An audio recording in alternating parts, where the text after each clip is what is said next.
What's up, you guys? You know the drill? You see the shirt? You know the drill. Today, we are going over exploitation basics, web, and offensive security tooling. I had to whisper the word because YouTube is sensitive about that. It's all ethical. So, exploitation basics, ethically, web, ethically, and offensive security tooling, ethically. All ethical, all on an ethical platform. So you're aware. That is my disclaimer for this video. Thank you. Still on the cybersecurity 101 path. Going over these three today. Exploitation, web, and OffSec tooling. Let's get into it. First lesson in this module, moniker link. Link users' credentials using CVE 2024-21413 to bypass Outlook's protected view. On February 13th, 2024, Microsoft announced a Microsoft Outlook RCE and a credential leak vulnerability with the signed CVE of what we just said. Haifei Li, probably butchered that, of Checkpoint Research is credited with discovering the vulnerability. The vulnerability bypasses Outlook security mechanisms while handling a specific type of hyperlink known as a moniker link. An attacker can abuse this by sending an email that contains a malicious moniker link to a victim, resulting in Outlook sending over the user's TLM creds to the attacker once the hyperlink is closed. Here's the deets, short for details. Now, while the target machine in attack box is loading, this is the moniker link file. Boom. Boom. That's the moniker link. This instructs Outlook to attempt to access a file, such as from a network share. But if we modify the hyperlink to include an exclamation point special character, it bypasses Outlook's protected view. See there, the exclamation point. Copy this command. Paste, enter. We have responder going. Copy all of this.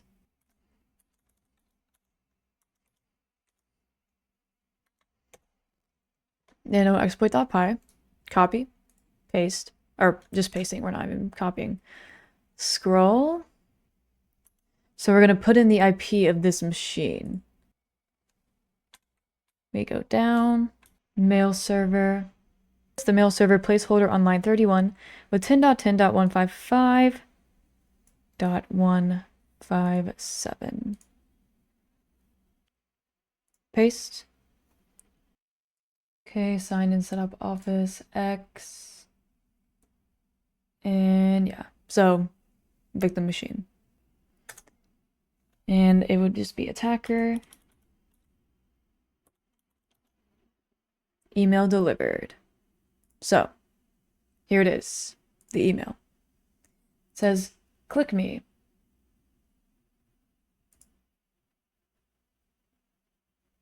We can't find IP test exploit. Please make sure you're using the correct location or web address. Okay, cool, whatever. But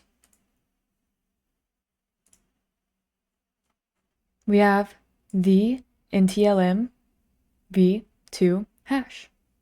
Next, we have Metasploit. What is Metasploit? It's an exploitation framework. Yeah, it just has a bunch of exploits, payloads all together. You can use them. Pretty much what Metasploit is in a nutshell. We have exploit, a piece of code that uses a vulnerability present on the target system. Vulnerability, a design, coding, or logic flaw affecting the target system. The exploitation of a vulnerability can result in disclosing confidential information or allowing the attacker to execute code on the target system. Payload, an exploit will take advantage of a vulnerability. Payloads are the code that will run on the target system. So, Metasploit has lots of payloads that you can exploit a vulnerability with, in a nutshell. Metasploit exploitation. You can do port scanning with Metasploit, and you can directly use Nmap in the console. You can create different workspaces, so you can kind of organize your pen test in that way, utilizing the databases. And then we have Meterpreter. Meterpreter is a Metasploit payload that supports the penetration testing process with many valuable components. Meterpreter will run on the target system and act as an agent within command and control architecture. You will interact with the target operating system and files and use Meterpreter's specialized commands. Meterpreter kind of just acts as a shell on the target system, and it runs in memory and does not write itself to the disk on the target. Meterpreter runs in RAM. So as you can see, Meterpreter, you have a shell in a Windows machine right here from your attacker machine. PS lists out the running processes, and these are all of the Windows processes that are running on the victim machine. We are going to go through a little demo with this blue. Looks like we're doing Nmap. And the target IP will be shown in 20 seconds. Okay, had to add the SV in there. So in map, you're getting the versions of the kind of like protocols running on that IP, and then we're pulling an NSE script that lists out the vulnerabilities of those protocols. Which, when I'm doing Nmap, I usually just run this as just like a base. So it's just less work for me, and it just has everything listed out right there. So normally when I'm doing Nmap, this is like my first go-to. Let us open Metasploit. Voila.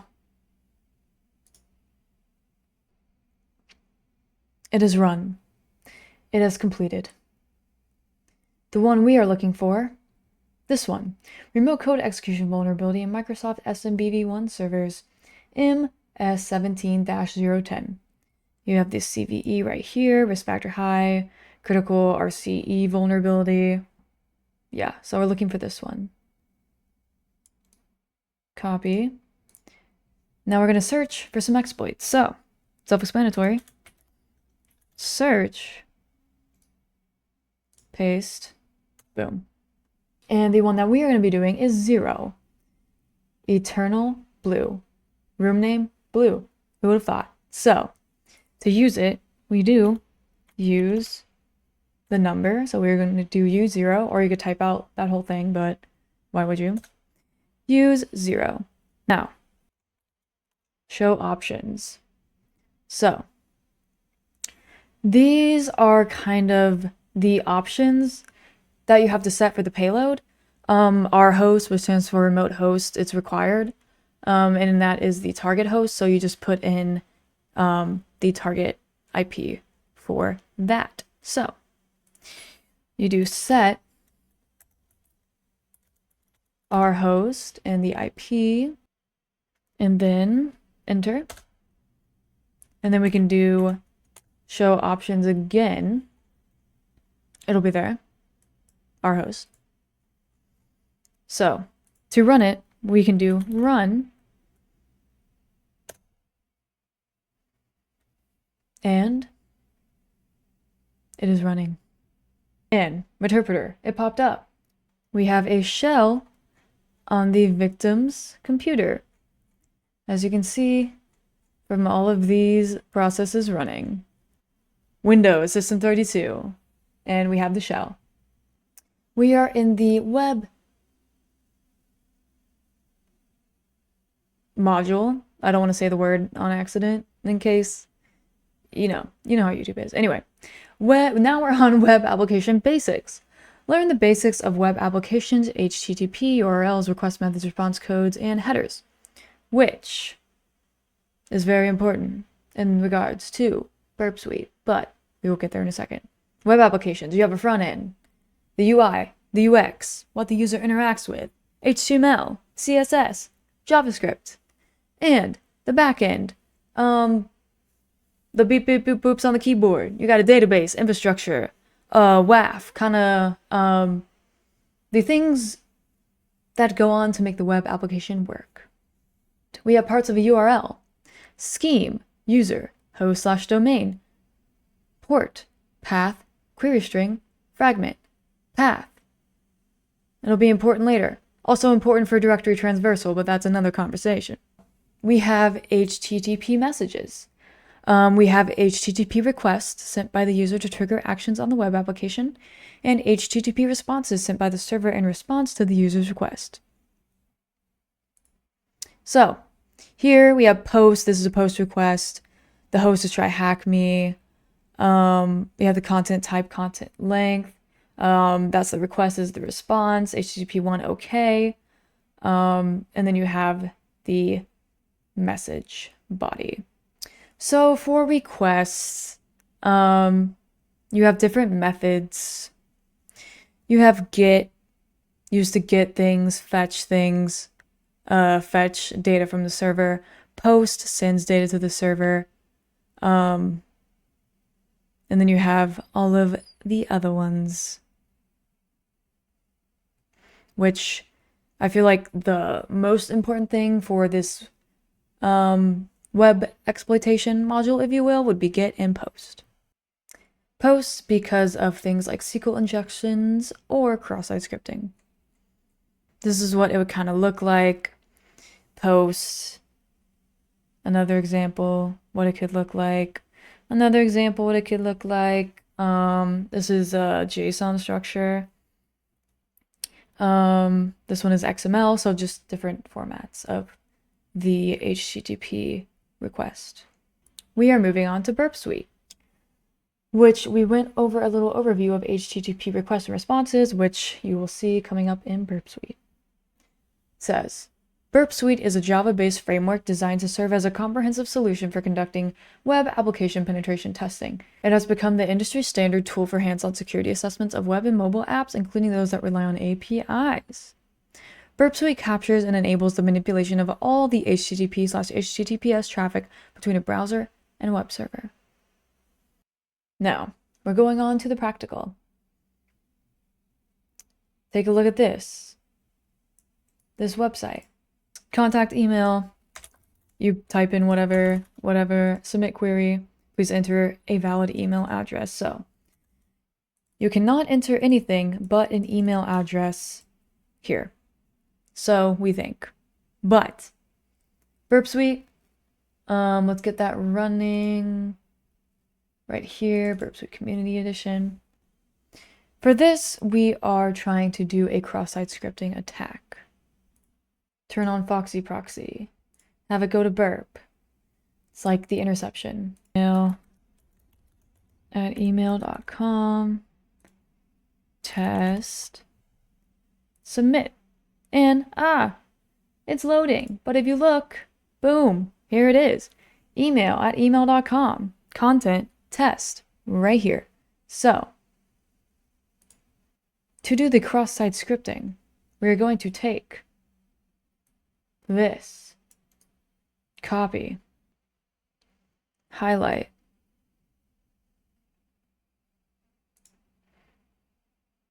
highlight it again, and Control U. And we Control U'd URL encoded, so it's in there. We click forward. The request. We click forward, another request. We click forward. Forward again. And successful cross-site scripting. And in web penetration testing, as I will call it, we have OASP Top 10 2021.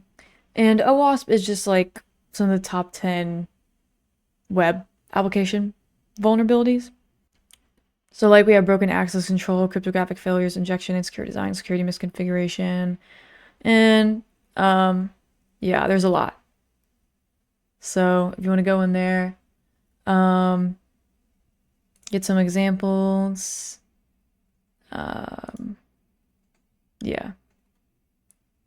That's basically the OASP top 10. On to offensive security tools, which is Hydra. learn about and use Hydra, a fast network logon cracker, to brute force and obtain a website's credentials. So, start machine. Oh. Use Hydra to brute force Molly's web password. What is flag 1? Paste and go. This is the website.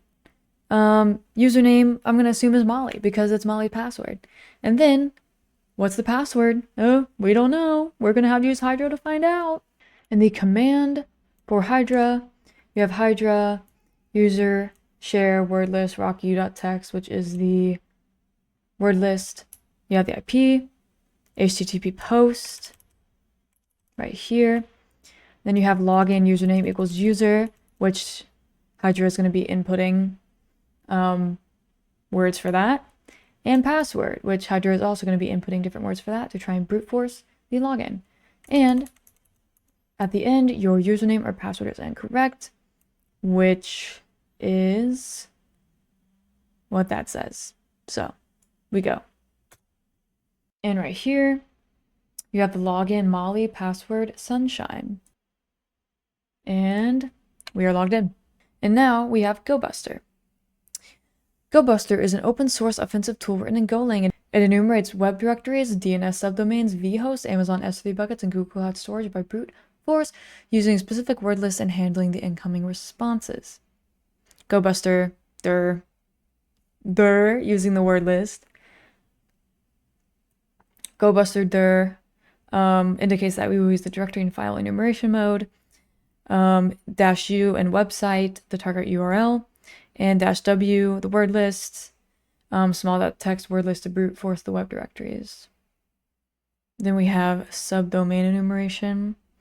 As you can see, found some subdomains, example.thm shop, THM academy, .thm primary, the different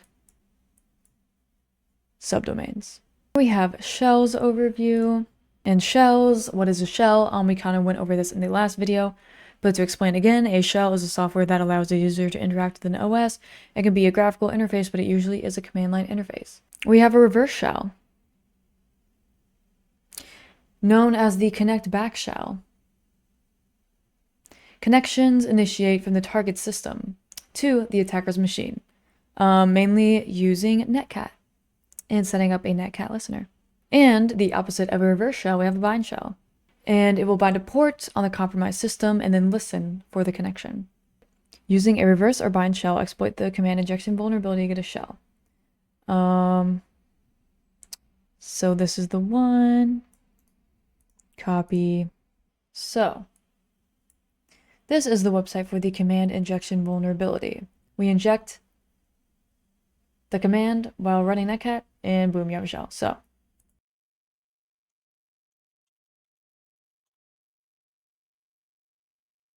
for the command injection vulnerability, we have set up a netcat listener. And then we have this command right here. Change that to 444.